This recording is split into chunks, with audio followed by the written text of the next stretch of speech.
Film diawali dengan diperlihatkan seorang siswi baru di sekolah yang bernama Nano. Nano memperkenalkan dirinya di depan kelasnya.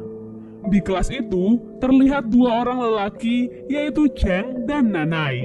Sedikit info tentang Nanai, bisa dilihat bahwa dia adalah siswa yang tampan.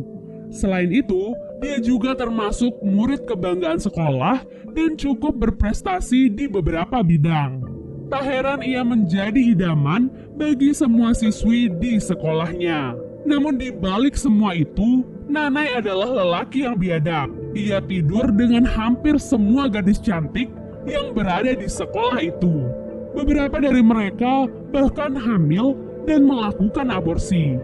Namun ada juga siswi yang memilih untuk mempertahankan kehamilannya dan sekolah seperti biasanya. Memang tak ada yang bisa menolak lelaki setampan Nanai. Terlihat sejak Nano datang ke sekolah itu, Nanai sudah langsung menargetkannya untuk menjadi korban yang selanjutnya. Seorang siswi lalu mengingatkan pada Nano untuk tidak jatuh pada rayuan Nanai. Namun tak disangka, di hari pertamanya, Nano langsung nempel pada Nanai. Kemanapun Nanai pergi, Nano selalu mendampinginya. Para siswa lain pun melakukan taruhan. Berapa lama waktu yang dibutuhkan oleh Nanai untuk bisa meniduri Nano? Tebakan yang tepat akan mendapatkan semua uangnya. Hari pertama, Nano terlihat menemani Nanai untuk berlatih judo.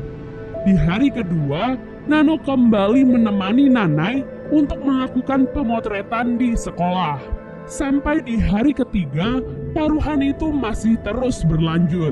Scene lalu beralih memperlihatkan Nano yang bertemu dengan seorang siswi di toilet sekolah. Siswi itu dalam keadaan mengandung anak Nanai.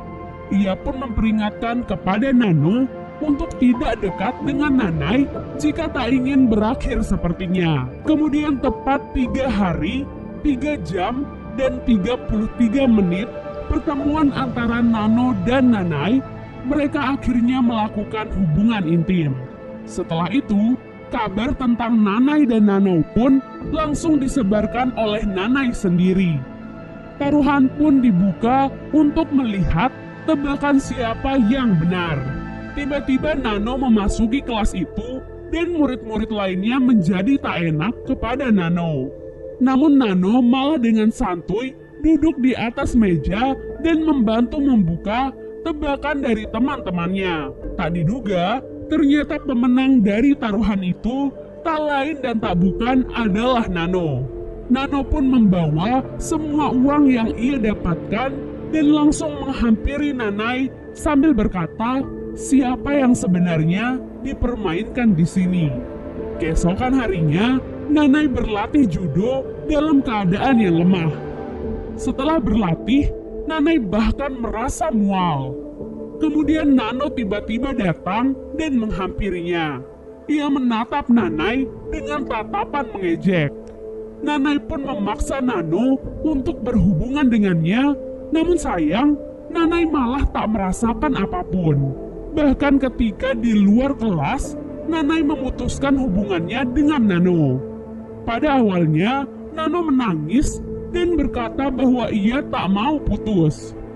Namun setelah itu, ia malah tertawa dan berkata kepada Nanai bahwa setelah semua ini, Nanai akan merasakan sesuatu. Semakin hari, Nanai semakin merasakan perubahan di dalam dirinya. Mulai dari kelaminnya yang semakin mengecil, serta perutnya yang terlihat buncit. Bahkan orang-orang yang melihat tubuhnya itu menjadi ketakutan. Perubahan di diri Nanai perlahan mulai menyebar di sekolahnya. Nanai menjadi sering mual dan ia pun menyadari bahwa perutnya semakin hari semakin membuncit. Karena hal itu, Nanai pun memutuskan untuk memeriksakan dirinya ke dokter. Dan secara mengejutkan, dokter mengatakan bahwa Nanai saat ini sedang hamil. Meski kasus seperti ini sangat jarang terjadi, namun itulah yang terjadi saat ini kepada Nanai. Keesokan harinya, Cheng dan Nanai terlibat dalam perkelahian. Nanai yang sedang emosi tak sengaja mengatakan bahwa ia sedang hamil. Pernyataannya itu langsung menggemparkan seisi sekolah. Dapat dilihat bahwa perut Nanai semakin hari semakin membesar. Nanai memandangi dirinya di majalah sekolah, di mana saat ini ia harusnya dicalonkan menjadi ketua OSIS dan menjalani kehidupannya yang sempurna. Karena malu pada orang-orang, Nanai pun memutuskan untuk pergi dari rumahnya dan tinggal di sebuah rumah kecil untuk dirinya sendiri. Ia melakukan segala cara untuk membunuh bayi di dalam kandungannya. Namun semua cara itu tak kunjung berhasil. Sepulang sekolah, Nano dihadang oleh Nanai yang sudah berdandan layaknya wanita. Nanai meminta Nano untuk bertanggung jawab atas semua yang terjadi padanya. Namun Nano membalas bahwa semua yang mereka lakukan sebelumnya dilakukan atas dasar sama-sama saling menikmati. Persis seperti apa yang selalu dijawab oleh Nanai dahulu saat beberapa gadis meminta pertanggungjawabannya. Setelah itu, Nanai pun bertemu dengan gadis yang ia hamili di tengah jalan. Nanai meminta maaf kepada gadis itu atas semua yang ia lakukan, dan gadis itu juga sudah memaafkannya.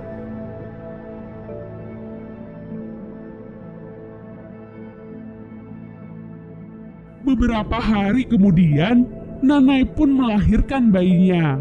Entah bagaimana caranya, yang jelas bayi itu akhirnya lahir ke dunia. Nanai langsung meminta dokter untuk membunuh bayi tersebut. Namun dokter menjawab, jika ingin membunuh bayinya, maka lakukanlah sendiri. Nanai membawa bayi itu ke rumahnya. Ia berkali-kali mencoba membunuh bayi itu, namun selalu gagal. Ia terus berdebat dengan dirinya sendiri. Ia tak tega jika harus membunuh bayi mungil itu. Dan yang paling mengejutkan adalah Nanai saat itu bisa memberikan ASI kepada anaknya. Kemudian tiba-tiba pintu rumah Nanai diketuk oleh seseorang. Terlihat Nano datang membawa beberapa perlengkapan bayi untuk Nanai. Meski Nanai masih terus memohon kepada Nano untuk kembali kepadanya, namun Nano tetap menolak. Dan episode pertama pun akhirnya selesai. Pesan untuk para lelaki yang ada di luar sana nih, kalau nggak mau berakhir sama kayak si Nanai, makanya jangan sakiti wanita ya. Kan serem kalau tiba-tiba hamil dan melahirkan kayak gitu. So, buat kalian yang mau series ini Mimin lanjutkan, jangan lupa untuk komen sebanyak-banyaknya ya. Terima kasih udah menonton, dan sampai jumpa.